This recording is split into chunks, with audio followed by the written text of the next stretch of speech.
உலகெங்கிலும் நடக்கும் முக்கிய நிகழ்வுகளை குறுஞ்செய்தி வடிவத்தில் தெரிந்து கொள்ள ஆதன் செயலியை டவுன்லோட் செய்யுங்கள். ஆதன் செயலியை டவுன்லோட் செய்ய டிஸ்கிரிப்ஷனில் உள்ள லிங்கை கிளிக் செய்யவும். ஸோ இந்த லாக்கர்ஸு, பீரோ, பணப்பெட்டி வைக்கிறதுக்கான திசைகள் ஏதாவது இருக்கா? வாஸ்துக்கும் பணத்துக்கும் நிச்சயமாக சம்பந்தம் உண்டு. நம்ம வீட்டில் பணப்பெட்டி எங்கே வைக்கலாம் அப்படின்னா, தென்மேற்கு மூலையில், கன்னி மூலையில். அந்த பணத்தை நம்ம ரெட் கலர் துணியில் சுற்றி வச்சா மிகவும் சிறந்தது. பணம் சம்பந்தப்பட்ட சுவாமி அப்படின்னு பார்த்தா மதுரை பக்கத்தில் காட்டழக பெருமாள், ஸ்ரீவில்லிபுத்தூர் ஆண்டாள், காஞ்சிபுரம் காமாட்சி அம்மன். ஹாஸ்பிட்டலுங்கிறது நம்ம நோயை தீர்க்கறதுக்காக போகிறோம், அங்கே எதுக்கு நம்ம வாஸ்து பார்க்கலாம்? ஹாஸ்பிட்டலுக்கு வாஸ்து உண்டா அப்படின்னா நிச்சயமா எல்லாத்துக்குமே வாஸ்து உண்டு. வாஸ்துபடி தான் ஹாஸ்பிட்டலே கட்டுறாங்களா? ஆமாம், நிச்சயமா. கும்பத்தில் இருக்கக்கூடிய சனி பகவானால நடக்கக்கூடிய விஷயங்கள் என்ன? சித்திரை 20ஆம் தேதி வரைக்கும் கொஞ்சம் ஜாக்கிரதையாக இருக்கணும். இந்த போயிங் விமானம் இருக்கு இல்லையா, 737, 747, இது மாதிரியான விமானங்களில் பயணப்படக்கூடியவர்கள், நான் சொல்றது ஒரு வருஷம் கழிச்சு நடக்க போகிற விஷயங்கள். மடாதிபதி, மடங்கள் சார்ந்த சில சொத்துக்கள் ஒழுங்குமுறை செய்யப்படும். அப்போ யார் பிரபலமான மியூசிக் டைரக்டர் இருக்காரோ தமிழ்நாட்டில், அந்த மியூசிக் டைரக்டருடைய உடல் நலம் கெடும். ஒரு வீட்டில் இந்த போர்ட்டிகோ, கார் ஷெட் எல்லாம் எந்த அமைப்பில் இருந்தால் இன்னும் நல்லது? போர்ட்டிகோ வந்து வடகிழக்கில் வரக்கூடாது. வரக்கூடாது. தென்கிழக்கில் போர்ட்டிகோ வரலாமான்னா வரக்கூடாது. சார் அப்போ எங்கே தான் சார் போர்ட்டிகோ போடுறது அப்படின்னா? ஆதன் ஆன்மீகம் நேயர்களுக்கு வணக்கம். நான் லதா சுப்பிரமணியன். இன்று நம்மோடு இணைந்திருக்கும் சிறப்பு விருந்தினர் வாஸ்து நிபுணர் திரு ஜெயபிரகாஷ் அவர்கள். சார் வணக்கம். வணக்கம்மா, வாழ்க வளமுடன். ஸ்ரீமதே விஷ்ணு சித்தாரே மனோநந்தன ஏதுவே நந்த நந்தன சுந்தரே கோதாய நித்திய மங்கலம். சொல்லுங்கம்மா. இப்போ சில பேர் வந்து பணப்பெட்டி வைக்கிறதுக்கு நிறைய லாக்கர்ஸ் அமைக்கிறாங்க. இப்போ காலகட்டத்தில் அப்போல்லாம் பார்த்தீங்கன்னா நம்ம பீரோக்குள்ளே தான் பணப்பெட்டி வைப்போம். ஸோ இந்த லாக்கர்ஸு, பீரோ, பணப்பெட்டி வைக்கிறதுக்கான திசைகள் ஏதாவது இருக்கா? நிச்சயமா மேடம். பணம் என்பது வாஸ்துக்கும் பணத்துக்கும் சம்பந்தம் உண்டா அப்படின்னா, வாஸ்துக்கும் பணத்துக்கும் நிச்சயமாக சம்பந்தம் உண்டு. சார் வந்து கோடி கோடியாக கொட்டலாமா அப்படின்லாம் கேள்வி கேட்கக்கூடாது.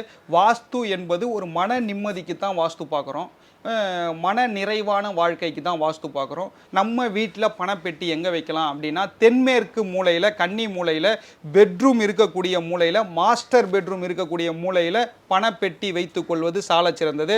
அது இரும்பு பீரோவாக இல்லாமல் மர பீரோவாக வைத்து கொள்வது சால சிறந்தது. அந்த பணத்தை நம்ம ரெட் கலர் துணியில் சுற்றி வச்சா மிகவும் சிறந்தது. இல்லைனா தென்கிழக்கு மூலையில், அது அக்னி மூலை, அந்த அக்னி மூலையில் நம்ம வந்து மகாலட்சுமி பூஜை பண்ணும்பொழுது அந்த பணத்தை வச்சு சாமி கும்பிட்றது மிகப்பெரிய விசேஷம். பணம் சம்பந்தப்பட்ட சுவாமி அப்படின்னு பார்த்தா மதுரை பக்கத்தில் காட்டழக பெருமாள், 2வது ஸ்ரீவில்லிபுத்தூர் ஆண்டாள்.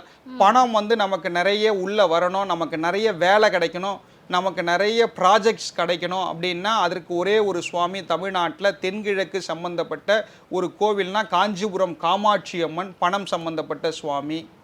அதற்கப்புறம் திருச்செந்தூர் செந்தில் ஆண்டவன், ஒரு சாஃப்ட்வேர் இன்ஜினியர், அவர் பணம் சம்பந்தப்பட்ட சுவாமி.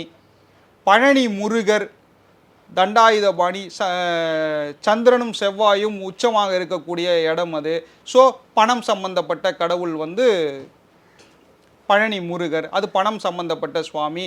காசியில் இருக்கக்கூடிய விஸ்வநாதர், விசாலாட்சி, அன்னபூரணி, காலபைரவர், மணிகர்ணிகா காட் உட்பட எல்லாமே பணம் சம்பந்தப்பட்ட விஷயம். இப்போ நமக்கு பணம் உள்ள நிறைய வரணும் அப்படின்னா நிறைய விதிகள் இருக்குது. என்னுடைய குருமார்கள் சொல்லி கொடுத்த மிகப்பெரிய உச்சக்கட்ட விதி என்னென்னா, ஒரு ஹோட்டலுக்கு போகிறோம், சாப்பிட்றோம், வெளியில் கொடி ஆட்டிக்கிட்டு இருக்கக்கூடிய செக்யூரிட்டியை கூப்பிட்டு ஒரு 50 ரூபா கொடுத்து பாருங்கள். ஜாய் ஆஃப் ஸ்பெண்டிங்னு பேர். எனக்கு என்னுடைய குருநாதர் சொல்லி கொடுத்தது. நான் சொல்லும் பொழுது எனக்கு சிரிப்பாக இருந்தது, என்ன இருந்தாலும் சொல்லிக்கிட்டு இருக்காருன்னு. நான் அதை பண்ணி பார்த்தேன். நிச்சயமா எனக்கு திருப்தி. ஆமாம், மன திருப்தி. ஒரு 50 ரூபா கொடுத்தோம்னா அவன் முகம் வந்து அப்படியே தாமரை மாதிரி மலருது. எனக்கு அன்னைக்கு ஒரு 24 மணி நேரத்துக்குள்ளே ஒரு 5000 ரூபா உள்ளே வருது. இதையே நான் பண்ண ஆரம்பித்தேன். 50 ரூபா கொடுக்க ஆரம்பித்தேன், 100 ரூபா கொடுக்க ஆரம்பித்தேன், 500 ரூபா கொடுக்க ஆரம்பித்தேன். அதுக்கேற்ற பணம் உள்ளே வருது. ஜாய் ஆஃப் ஸ்பெண்டிங், திருப்தியாக இருக்குது. நீ எதை கொடுக்கிறாயோ அதை பன்மடங்கு பெறுகிறாய். இனி எதை தேடி கொண்டிருக்கிறாயோ அது உன்னை தேடி கொண்டிருக்கிறது. நான் அதெல்லாம் தான் என்னுடைய கிளைண்ட்ஸாக இருக்கட்டும், இந்த நிகழ்ச்சியை பார்க்கக்கூடிய தமிழ்நாட்டில் இருக்கக்கூடிய அனைத்து தங்கைமார்கள் அண்ணன்மார்கள் எல்லாருக்குமே நான் சொல்கிறது என்னென்னா, நிறைய செலவு பண்ணுங்க, நிறைய கிடைக்கும்.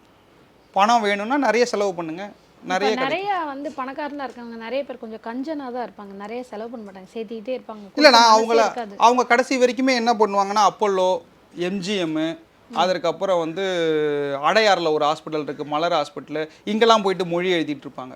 உங்களுக்கு தெரியுமான்னு தெரியல, உலகத்தில் இருக்கிற எல்லா கஞ்ச பிஸ்னாரி ஃபுல்லாக அப்போலோ ஹாஸ்பிட்டலில் மொழி எழுதிட்டு இருக்கான். இப்போ இந்த பொதுவாக நம்ம ஹாஸ்பிட்டல்ஸுக்கும் நம்ம வந்து வாஸ்து பார்க்கணுமா? இது தேவையா? ஹாஸ்பிட்டலுங்கிறது நம்ம நோயை தீர்க்கறதுக்காக போகிறோம், அங்கே எதுக்கு நம்ம வாஸ்து பார்க்கணும்? நிச்சயமாக நல்ல கேள்வி மேடம். அது என்னென்னா, ஹாஸ்பிட்டலுக்கு வாஸ்து உண்டா அப்படின்னா நிச்சயமாக எல்லாத்துக்குமே வாஸ்து உண்டு. வாஸ்துபடி தான் ஹாஸ்பிட்டலே கட்டுறாங்களா? ஆமாம், நிச்சயமாக.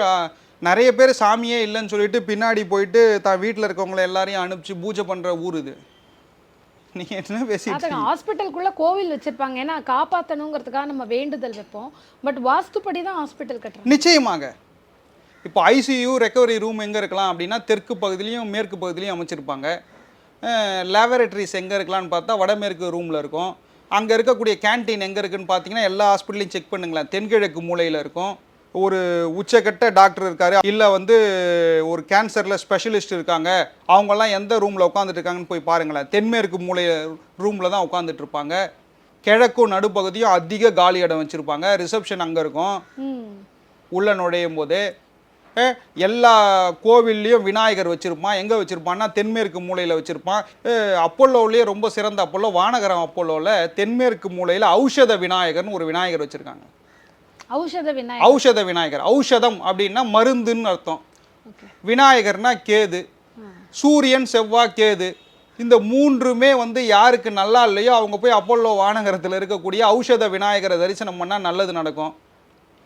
இவ்வளோதான். அதாவது ஒவ்வொரு ஐசியூ ரூமோ அல்லது ஒவ்வொரு தனித்தனியான ரூம்ஸ் இருக்கு இல்லையா, அந்த ரூம்ஸ்லாம் வந்து ஸ்கொயர் ஆர் ரெக்டாங்கிளில் அமைச்சிருப்பாங்க. ஒவ்வொரு வாசலும் உச்ச வாசலாக இருக்கும். இதுதான் ஹாஸ்பிட்டலுடைய வாஸ்து. மேற்கு நடுப்பகுதியில் தான் உங்களுக்கு வந்து ஆப்ரேஷன் தேட்டரே போட்டிருப்பாங்க. வடமேற்கு மூலையில் தான் வெளியேற்றுவது, ஓபி பேஷண்ட்ஸே அங்கே தான் பார்ப்பாங்க. ஒவ்வொன்றுத்துக்கும் வாஸ்துக்கும் ஒவ்வொரு கட்டடத்திற்கும் சம்பந்தம் உண்டு. செங்கல், சிமெண்ட்டு, ஜல்லி ஒவ்வொன்றும் சேர்ந்து கலவையாக மாறுகின்ற பொழுது அதற்கு உயிர் இருக்கிறது. இதுதான் உண்மை. அதையே நீங்கள் குறிப்பாக அந்த வானகரம் அப்போலோ ஸ்பெஷல் ஹாஸ்பிட்டலுக்கு இவ்வளோ முக்கியத்துவம் கொடுத்து சொல்கிறீங்க. அங்கே ஏன் பெஸ்ட்டுன்னா, நான் டாக்டர்ஸ் கூட விட்டுருங்க, ஔஷத விநாயகர் இருக்கார், சூரியன் செவ்வாய் கேது, அந்த விநாயகரை தரிசனம் செய்வது மிகப்பெரிய சால சிறந்தது. நன்மைகள் அதிக அளவில் நடக்கும். ஒரு ஹாஸ்பிட்டலுக்கு வாஸ்து பார்க்குறோம் அப்படின்னா உச்ச வாசல், உச்சத்தில் தான் கேட் இருக்கணும், உச்சத்தில் தான் அந்த ரூமோடைய வாசல் இருக்கணும். இவ்வளோதான் விஷயம். இப்போ நீங்கள் ஆரம்பத்துலேருந்து இப்போ வரைக்கும் சனி பகவானை வாஸ்துக்கும் கனெக்ட் பண்ணுறீங்க, நோய்க்கும் கனெக்ட் பண்ணுறீங்க, பண வரவுக்கும் கனெக்ட் பண்ணுறீங்க. இப்போ வந்து ப்ரெசன்ட்லி சனி பகவான் எங்கே இருக்கார்? அந்த கும்ப சனியில் இருக்காருன்னு சொன்னீங்க. அந்த கும்பத்தில் இருக்கக்கூடிய சனி பகவானால் நடக்கக்கூடிய விஷயங்கள் என்ன? நல்ல கேள்வி கேட்டீங்க. ஆனால் வந்து நான் வாஸ்துக்கும் சனியை இழுக்கவே மாட்டேன். நான் வந்து உதாரணத்துக்கு ஜாதகம்னு சொல்லி தான் கோச்சார சனியை இழுப்பனே தவிர, சனி பகவான் இப்போ எங்கே இருக்கிறார் அப்படின்னு பார்த்தீங்கன்னா கும்பத்தில் சனி. அவர் 3ஆம் பார்வையாக மேஷத்தை பார்க்குறார், 7ஆம் பார்வையாக சிம்மத்தை பார்க்குறார், 10ஆம் பார்வையாக மறுபடியும் விருச்சகத்தை பார்க்குறார். மேஷத்துக்கும் விருச்சகத்துக்கும் அதிபதி செவ்வாய், கும்பத்தில் சனி, அவர் 7ஆம் பார்வையாக சூரியனை பார்க்குறாரு. அப்போ சூரியன் சனி செவ்வாய் காம்பினேஷனு. அப்போ என்ன ஆகும்னா, நிறைய பேருக்கு வந்து கேன்சர், இந்த கொரோனா, அதற்கப்புறம் மிகப்பெரிய சுனாமி அட்டாக்கு, அதற்கப்புறம் ஓடுதளத்தில் இறங்கும் பொழுது தான், ஃப்ளைட்டு டேக் ஆஃப் ஆகும்போதும் ஓடுதளத்தில் இறங்கும் பொழுதும் சின்ன சின்ன விபத்துகள் நடக்கும். இது வந்து சூரியன் சனி செவ்வாய் காம்பினேஷன் செய்யும். எவ்வளோ காலகட்டத்துக்கு இப்படி இருக்கும்? மார்ச் மாதம் வரைக்கும் இருக்குது. 2025 மார்ச் மாதம் வரைக்கும் இருக்குது. சித்திரை 1ஆம் தேதியிலிருந்து சித்திரை 20ஆம் தேதி வரைக்கும் கொஞ்சம் ஜாக்கிரதையாக இருக்கணும். இந்த போயிங் விமானம் இருக்கு இல்லையா, 737, 747, இது மாதிரியான விமானங்களில் பயணப்படக்கூடியவர்கள் கொஞ்சம் ஜாக்கிரதையாக இருந்தால் சால சிறந்தது. விமானம் ஓடுதளத்தில் தான் வந்து நமக்கு பிரச்சனையே ஸ்டார்ட் ஆகும். ஏன் ஸ்டார்ட் ஆகும்னா, சூரியன் சனி செவ்வாய் காம்பினேஷனு. 30 ஆண்டுகளுக்கு முன்பு 1993 அவுரங்காபாத்தில் ஒரு அவுரங்காபாத் ஏர்போர்ட்டில் புறப்பட்ட ஒரு விமானமானது ஓடுதளத்தில் தான் பிரச்சனையாகி ஒரு 48 பேர் வந்து உயிரிழந்ததாக அன்னைக்கும் கோச்சார செய்தி இருக்கிறது. அன்னைக்கும் கோச்சாரத்தில் வந்து கும்பத்தில் சனி, இன்றைக்கு 30 ஆண்டுகள் கழித்து கோச்சாரத்தில் கும்பத்தில் சனி, இது மாதிரியான சில இடர்பாடுகளில் நடக்கும். இதுதான் வந்து கோச்சார சனி செய்யறது. இப்போ நீங்கள் கேள்வி கேட்கலாம், யாருமே வந்து அடுத்த சனி பயிற்சியை பற்றி பேசலை, நம்ம ஆதனில் சொல்லிடுவோம். இதே ஒரு வருட காலம் அதற்கு இருக்கு. வந்து இவ்வளவு ஜாகிரதையா இருக்கணும்னு சொல்லி. ஆமாம், நிச்சயமாக. இப்போ வந்து என்ன ஆகுதுன்னா, நிறைய பலாத்கார சம்பந்தப்பட்ட விஷயங்கள்லாம் வந்துட்டு இருக்கு இல்லையா, இதெல்லாம் கோச்சார சனி செஞ்சிட்டு இருக்காரு. இப்போ மீனத்தில் சனி எங்கே போக போறாரு அப்படின்னா, மார்ச் மாதம் போக போறாரு. 2025 மார்ச்சில் தான் மாறுறாரு. அப்போது மீனத்துக்கு சனி வந்துட்டா என்ன ஆகுனா, மீனம் மேஷம் ரிஷபத்தை பார்க்குறாரு. மீனம் மேஷம் ரிஷபம் மிதுனம் கடகம் சிம்மம் கன்னியை பார்க்குறாரு. அப்புறம் மறுபடியும் எங்கே பார்க்க போகிறாருன்னா, தனுசை பார்க்க போகிறாரு 10ஆம் பார்வையா. நான் சொல்கிறது ஒரு வருஷம் கழித்து நடக்க போகிற விஷயங்கள். என்ன நடக்கும்னா, மடாதிபதி மடங்கள் சார்ந்த சில சொத்துக்கள் ஒழுங்குமுறை செய்யப்படும். சனி 10ஆம் பார்வையா குருவை பார்க்குறாரு. அப்போ டாக்குமெண்ட் இஷ்யூ நிறைய வரும். இந்த டாக்குமெண்ட் ரைட்டர்ஸ்லாம் வந்து ஒழுங்குபடுத்துவாங்க.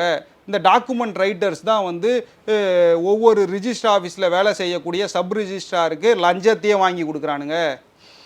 அவர்களுக்கெல்லாம் அடுத்த வருஷத்துலேருந்து ஆபத்து ஸ்டார்ட் ஆகிடுச்சு. வாஸ்து பிரகாரம் லஞ்சம் வாங்கக்கூடாது. வாஸ்து பிரகாரம் வந்து எவன் ஒருத்தன் வந்து குடிகாரனாக இருக்கானோ, லஞ்சம் வாங்குறானோ அல்லது வட்டிக்கு விடுறானோ, அவங்களுடைய குடும்பம்லாம் நடுத்தெருவில் நிற்கக்கூடிய காலகட்டம். நடுத்தெருவில் நிச்சயமாக நிற்கும்.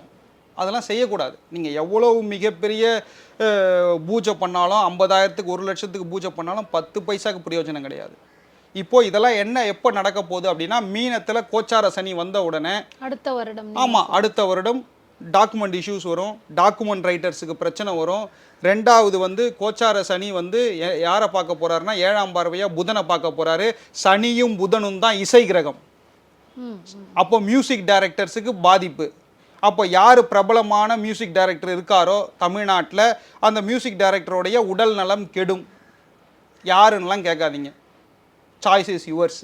இப்போ சில பேருக்கு ஜாதகத்தில் புதனும் சனியும் சேர்ந்துருக்குமே, அவங்களுக்கு எல்லாமும் பாதிப்பு ஏற்படுமா? ஆமாம், நிச்சயமாக பாதிப்பு ஏற்படுமான்னா, புதனும் சனியும் இசை கிரகம். அவங்க வந்து இசையில் ஏதாவது ஒரு கிளாஸ் போயிருப்பாங்க, அவர்களுக்கு பாதிப்பு ஏற்படுமானா, அந்த மியூசிக் டைரக்டர்ஸ் இருக்காங்க இல்லையா, அதாவது முழுக்க இசையே வந்து பிரதானம்னு எடுக்கிறவங்களுக்கு மட்டும் சில பாதிப்புகள் உண்டு.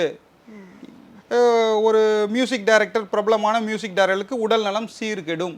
இப்போ வாஸ்துப்படி நீங்கள் இவ்வளோ தெளிவாக சொல்கிறதுனால, ஒரு வீட்டில் இந்த போர்ட்டிகோ கார் ஷெட்டெல்லாம் எந்த அமைப்பில் இருந்தால் இன்னும் நல்லது?